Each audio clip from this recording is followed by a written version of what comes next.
बिस्मिल्लाहिर्रहमानिर्रहीम। अस्सलाम वालेकुम दोस्तों, इस ऑडियो लॉग में हम बात करने वाले हैं बड़ी डिटेल से पाकिस्तान की सिचुएशन के हवाले से। 9 मई 11 मई ये सारी की सारी बातें हम करने वाले हैं और हम ये भी बात करेंगे कि ये रियासत किस तरह से प्रोपेगेंडा कर रही है और उसके बाद ये भी बात करेंगे कि क्या इमरान खान का खेल खत्म हो चुका है। सवाल ही पैदा नहीं होता। बहरहाल ये तमाम तर चीजें हम इस ऑडियो लॉग में डिस्कस करने वाले हैं। सबसे पहली चीज ये मैं आपको बता दूं और मैं श्योरिटी से बता दूं, इंशाल्लाह अक्टूबर के अंदर इमरान खान वजीर आजम होगा, आप सबके सामने होगा। ये मैं आप सबको सामने वाजे करके बता दूं, इमरान खान अक्टूबर के अंदर वजीर आजम होगा। जनरल आसिम मुनीर गया, उसका बाप भी नहीं बिगाड़ सकता। ये पीडीएम का टोला उल्टा भी लटक जाए, उसका बाप भी नहीं बिगाड़ सकता। हाँ, ये बात है कि अगस्त में ये असेंबली वगैरह तोड़ने में थोड़ी सी लचक दिखाएंगे, थोड़ा सा इलेक्शन को डिले करने की कोशिश करेंगे, ये झगड़ा होगा। उसके बाद जैसे इमरान खान असेंबली जीत जाएगा यानी इलेक्शन वगैरह जीत जाएगा, उसके बाद ये पावर को ट्रांसफर नहीं होने देंगे, उसमें भी एक मसला हो जाएगा। जैसे फॉर एग्जाम्पल अक्टूबर के अंदर इलेक्शन होंगे तो नवंबर के अंदर पावर ट्रांसफर होना होगा, तो उसमें भी एक ये रोना डालने की कोशिश करेंगे, रगड़ा डालने की कोशिश करेंगे और उस टाइम पर चीफ जस्टिस भी इनका अपना होगा। तो ये सारा सर मतलब एक तमाशा चलेगा। उसके बाद 2-3 महीने और लड़ाई चलेगी, उसके बाद जाकर इमरान खान आएगा और फिर पाकिस्तान सेटल होना शुरू हो जाएगा। तो यहाँ पर मैं आपको बता दूं कि इलेक्शन होंगे, इमरान खान वजीर आजम डिक्लेयर होगा और उसके बाद आपको मतलब एक और लड़ाई झगड़ा करके उसके बाद ही जाकर इसको इमरान खान को आपको वजीर आजम बनाना पड़ेगा। यहाँ पर मैं एक और चीज आपको बता दूं, मैं पिछले तकरीबन 2 सालों से एक ऑडियो लॉग वगैरह कर रहा था। मैंने तकरीबन ऑपरेशन रजीम चेंज होने से पहले ही, ये लेटर शेटर आने से पहले ही 6 महीने पहले ही मैंने बता दिया था कि ये शहबाज शरीफ को वजीर आजम लाने वाले हैं और इनके करतूते ये हैं, ये सब कुछ समझ चुके हैं। मैंने सब कुछ बता दिया था, लेकिन मसला है कि पीटीआई की लीडरशिप को पता ही नहीं था कि इस सिचुएशन को रिस्पॉन्ड कैसे करना है, इस सिचुएशन पे रिएक्ट कैसे करना है। हकीकत यह है कि पीटीआई एक रिएक्शनरी पार्टी है। रिएक्शनरी पार्टीज की अपनी कमजोरियां होती है बहुत ज्यादा। पीटीआई अग्रेसिवली नैरेटिव शेप नहीं कर सकती, बल्कि पीटीआई इनके नैरेटिव को काउंटर करने के लिए रिएक्शन देती है। रिएक्शन की वजह से ही पीटीआई मशहूर है। हालांकि पीटीआई को एक अग्रेसिव पार्टी बनना पड़ेगा, बल्कि पीटीआई को नैरेटिव बनाना पड़ेगा और उसे सेल करना पड़ेगा। ये आप देखें ना, इमरान खान के ऊपर ये लोग तनकीद करते हैं, कल्ट है, ये है, वो है, जिसे मैं नहीं बाय करता। बाय मैं इसलिए नहीं करता कि कल्ट तकरीबन जुल्फकार अली भुट्टो भी था, जनाबी एक कल्ट था, ये आपका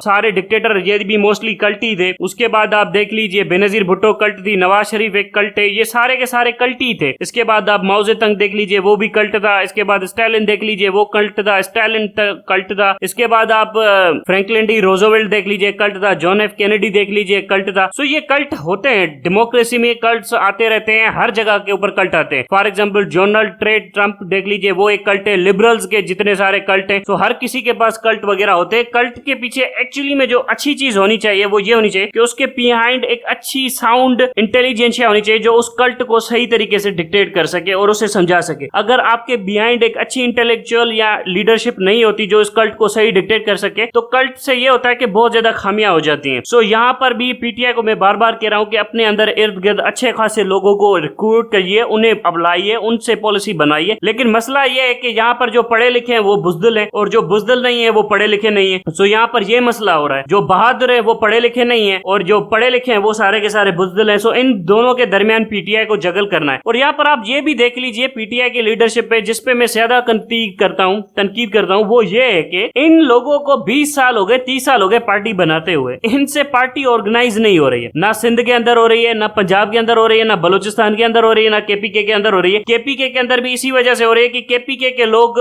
पिसे हुए थे, जज्बाती थे और उन्होंने इमरान खान के साथ खुद को एफिलिएट किया हुआ है और इमरान खान के थ्रू वो अफगानिस्तान को मामला को भी दुरुस्त करना चाहते हैं, केपीके के मामला को भी दुरुस्त करना चाहते हैं। हालांकि केपीके की जो गवर्नमेंट है, जो इमरान खान के दौरान रही है, वहां पर उन्होंने बड़ी माल कमाया है, उन्होंने बड़ी करप्शन की है और ये हम सबको मानना पड़ेगा। लेकिन हकीकत ये है कि फिर भी वहां के लोग मतलब इमरान खान को सपोर्ट करते हैं। अब यहाँ पर आपको समझना पड़ेगा कि इमरान खान की मैनेजमेंट क्वालिटीज, जो अपनी पार्टी को मैनेज करना है, वो क्वालिटीज बहुत कम है। और हकीकत ये है कि इमरान खान सिर्फ अकेला ही क्यों ले रहा है, दूसरे लोग क्या करें। मैंने पहले भी कहा था कि इमरान खान को ये जंग थोड़ी सी समझनी पड़ेगी, इसकी नेचर समझनी पड़ेगी। मैंने पहले दिन कहा था कि आपको प्रिपेयर होना पड़ेगा, तैयारी करनी पड़ेगी, ऑर्गेनाइज होना पड़ेगा। आप अंदर से जितने मजबूत होंगे, बाहर वाले उतने ही आपके सामने कमजोर होंगे। अब देखिए सिचुएशन वही नहीं आ गई कि मैंने कहा था कि ये लोगों को कमजोरियां हैं, ये आपस में लड़ पड़ेंगे और देखो अब पार्टी को तोड़ने की बात करें, लेकिन फिर भी मेजोरिटी ऑफ पार्टी इंटेक्ट रही है। सो जितना ये अंदर कोहेसिव पार्टी रहेगी, ऑर्गेनाइज रहेगी, ये बाहर वाले उतने ही कमजोर साबित होंगे इस पार्टी के सामने। मैंने पहले कहा था कि इन पार्टी वालों को पैसों की सख्त जरूरत है, अब फंड जमा किए जा रहे हैं। भाईजान मैंने जब पहले कहा था कि हमें टारगेट सेट करना था 300 बिलियन रुपीस का फंड हमें जमा करना है, वो आप ओवरसीज पाकिस्तान पाकिस्तानी से यहाँ से वहां से ले सकते थे 300 बिलियन डॉलर का, 300 बिलियन रुपीस का फंड अगर आप जमा कर लेते तो आज आप एक पूरा साल मजे से जंग लड़ सकते थे इस रियासत के खिलाफ, इस रियासती मशीनरी के खिलाफ विदाउट एनी क्वेश्चन। लेकिन आपने वो 300 बिलियन रुपीस जमा नहीं किए। और ये जो ट्रांसफर फंड्स और इसकी ट्रांसपेरेंसी होती है, इसके ऊपर कमेटी बनानी चाहिए, इसकी रिपोर्ट पब्लिश करनी चाहिए, लोगों को पता चले कि हमारे फंड्स कैसे आए, कहां पर गए, कैसे कैसे लगे। आप फिर आपके ऊपर लोगों का और ट्रस्ट बिल्ड होगा कि हाँ यार ये पार्टी हमें बताती है कि हमने इनको 300 बिलियन रुपीस दिए, इन्होंने कौन कौन से फेस्टिवल ऑर्गेनाइज किए, कौन कौन से फंक्शन ऑर्गेनाइज किए, कि यहाँ पर हुए, और फिर लोगों की से होगी। इससे आप पार्टी का जो नेटवर्क होता है, फाइनेंशियल नेटवर्क होता है, उसे ट्रांसपेरेंट बनाते हैं, उसे मजबूत बनाते हैं, फिर लोग और ज्यादा फंड देना शुरू करते हैं पार्टी को, और पार्टी मजबूत होती है। फॉर एग्जाम्पल जब इमरान खान था प्राइम मिनिस्टर, तो इमरान खान को चाहिए था कि अपनी फॉरेन में जो पार्टी थी, लीडरशिप थी, जो फॉरेन में सपोर्टर थे, उसे ऑर्गेनाइज करता ना। वो भी इस बंदे ने नहीं किया। ना बलूचिस्तान में पार्टी ऑर्गेनाइज की, ना सिंध में ऑर्गेनाइज की, गिलगित बल्तिस्तान के अंदर ऑर्गेनाइज नहीं कर सका, एजेके के अंदर ऑर्गेनाइज नहीं कर सका, ये आपकी जो पंजाब है इसके अंदर ऑर्गेनाइज नहीं कर सका, सिर्फ केपीके के ऊपर है। अब ये कॉम्पिटेंसी है, ये कॉम्पिटेंसी है लीडरशिप की। उसके बाद फाइनेंशियली कहा गया था कि फाइनेंशियली खुद को प्रिपेयर करो, एक मैसिव वॉर लड़नी है आपने, वो भी इन लोगों ने खुद को एक्सरसाइज नहीं किया, ऑर्गेनाइज नहीं किया। अगर फौज यहां पर कहती है कि हमारे पास 250 बटालियंस है, जो कि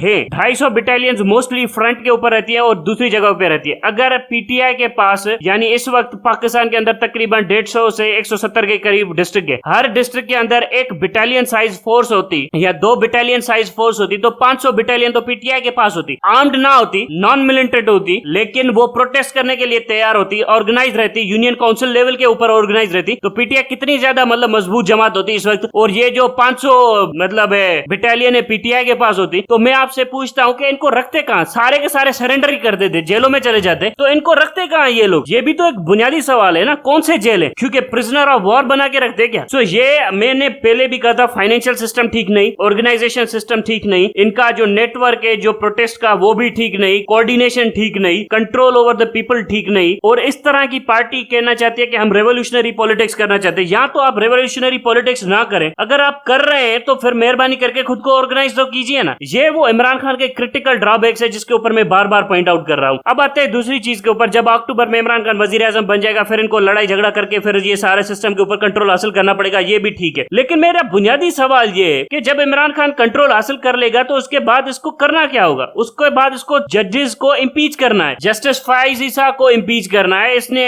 इस्लामाबाद हाईकोर्ट के जज को इंपीच करना है, इसने हमारे 3,500 जजेस में से ऐसे जजेस हैं जो मोस्टली लॉयल हैं एस्टेब्लिशमेंट के, उनको इंपीच करना है। फिर उन जजेस के बाद आपने इस पुलिस की, पंजाब पुलिस की अकाउंटेबिलिटी करनी है। जो दहशतगर्दी की है वो पंजाब पुलिस ने बाय विल की है, बाय फोर्स की है, और इनको आपने सख्त और इबरतनाक सजाएं देनी है, आपने ब्यूरोक्रेट्स को सजाएं देनी है। उसके बाद जाकर फौज का नंबर आता है, फिर मीडिया का नंबर आता है। पहले तो आपने जजेस को और उसके बाद आपने जाकर पुलिस की ठुकाई करनी है, उसके बाद ब्यूरोक्रेट्स का नंबर आता है, उसके बाद आपने स्ट्रक्चरल रिफॉर्म्स करने हैं आर्मी के अंदर। सो ये मैं बुनियादी तौर के ऊपर पूछ रहा हूं, तो क्या पीटीआई अपनी मेंटली कैपेसिटी के ऊपर तैयार है? कैसी तैयारी है पीटीआई की? यहाँ पर 9 मई का एक फ्रॉड सा वाकया हुआ है, उसके बाद सारी पीटीआई दब गई है। क्यों दबी है ये भी तो एनालाइज करना चाहिए ना, कि 9 मई जैसे वाकये को पीटीआई क्यों नहीं सक्सेसफुली इस्तेमाल कर सकी अपने लिए, बल्कि पीटीआई ने सबसे ज्यादा लोग गवाए, 70 के करीब जानों का नजराना दिया, जिसे रेवोल्यूशन के तौर के ऊपर जाना चाहिए था पाकिस्तान के अंदर। मीडिया ने उसको ब्लैक डे करार दे दिया। ब्लैक डे तो है जिस दिन पाकिस्तानी फौज ने निहत्थे आम लोगों के ऊपर गोलियां चलाई, जो कि बाद में साबित होगा, बाद में ये नैरेटिव सारा उल्टा हो जाएगा। लेकिन इस वक्त इस नैरेटिव को कैसे मतलब डिफीट नहीं हुई, इस वक्त ये रियासत अपना नैरेटिव बेचने में कामयाब क्यों हुई, ये वो बुनियादी मसला है जो पीटीआई को पूछना चाहिए। बात रही सोशल मीडिया की टीमों की, ये सोशल मीडिया की टीमों ने अभी ट्रेंड चलाना भी बंद कर दिया है। मुझे ये बताएं, ये जो फॉरेन के अंदर जितने भी हमारे पीटीआई के वर्कर हैं, इन लोगों ने ट्रेंड क्यों नहीं चलाया? उसके बाद जो फॉरेन के अंदर हमारा जनरल आसिम मुनीर जाता है तो उसके ऊपर जूते क्यों नहीं फेंके जाते? ये भी तो सवाल है ना। प्रोटेस्ट का लेवल होना चाहिए, प्रोटेस्ट की मतलब वे होना चाहिए, ये क्यों नहीं करते? मैंने बार बार कहा कि वॉल चॉकिंग करो, वॉल चॉकिंग भी तुम लोगों से नहीं होती। फिर मैंने कहा कि गधे और कुत्तों पर जनरल आसिम मुनीर का नाम लिख दो और उनको सड़कों के ऊपर छोड़ दो, तो लोगों को एहसास होगा ये भी तो बैनर छोड़ रहे हैं ना, सड़कों के ऊपर बैनर लगा रहे हैं ये, तो तुम इन जनरलों का नाम लिख दो गधों और कुत्तों के ऊपर, फिर सबको पता चल जाएगा। क्योंकि सिंबल होता है, ये सिंबल इसलिए कि दादू के अंदर ये सारे के सारे प्रोटेस्ट हुए थे, तो सिंबल बन जाएगा कि दोबारा गधों और कुत्तों पर जनरलों का नाम है। और यहाँ पर आप ये भी सवाल उठाएं, पॉलिटिकल सवाल है कि ये जो फौज कर रही है, जिसने आइन को तोड़ दिया है फौज ने, बाय द वे फौज ने, पाकिस्तान की फौज ने पूरा आइन तोड़ दिया है, सबके सामने तोड़ दिया है, इसके रिपरकशन क्या होंगे मिलिट्री लीडरशिप के लिए? उसके ऊपर क्यों नहीं बात कर रही पीटीआई खुलकर? या तो आप सफाई मत कर लीजिए या आप रेवोल्यूशन कर लीजिए। ये जो बीच वाले रास्ते हैं ना, तो आपने बिल्कुल भी बकवास किए। मैंने पहले ही कहा था, जब इमरान खान असेंबलियां छोड़ा था, मैंने कहा था कि चलो आप असेंबलियों में नहीं बैठ रहे तो आपने एक रेवोल्यूशनरी पॉलिटिक्स का रास्ता अपनाया है। जब आपने सोच लिया है रेवोल्यूशनरी पॉलिटिक्स का, और उस टाइम पर उन्होंने जीडीए को भी अपने साथ नहीं मिलाया था। हालांकि बस इमरान खान आया, गुस्से में कहा मैं नहीं बैठ रहा, ये सारा गुस्से में फैसला किया। अगर वो जीडीए को अपने साथ मिला लेता तो जीडीए वाले भी बहुत ज्यादा मदद कर सकते थे उसकी सिंध के अंदर, और सिंध के अंदर भी ये मूवमेंट ज्यादा भड़कती। लेकिन इमरान खान ने नहीं मिलाया, जीडीए को तो पूछा भी नहीं उसने। जब आपका ये एटीट्यूड होगा तो फिर कैसे होगा? फिर आपने कहा कि मैं रेवोल्यूशनरी पॉलिटिक्स करूंगा, उसके बाद जाकर आप यूटर्न मार के अब आप दोबारा से पार्लियामेंट के ऊपर आ रहे हैं और फिर आप ऐसे बिल पास करवाना चाहते हैं जिससे ये फौज को मतलब है कोई क्वेश्चन ना कर सके। पार्लियामेंट्री जो है सपोर्ट होना चाहिए फौज को, कि फौज ने जो भी बर्बरियत की है वो बिल्कुल ठीक की है, ये बिल पास करवाना चाहते हैं। या आप रेवोल्यूशनरी पॉलिटिक्स ना करते या आप ये तमाशा ना करते। इसीलिए कहता हूं कि इनडिसीजन, जो इनडिसाइसिवनेस है इमरान खान की, वो सबसे बड़ी दुश्मन है इमरान खान की। अब तक के लिए इतना ही। Thank you very much.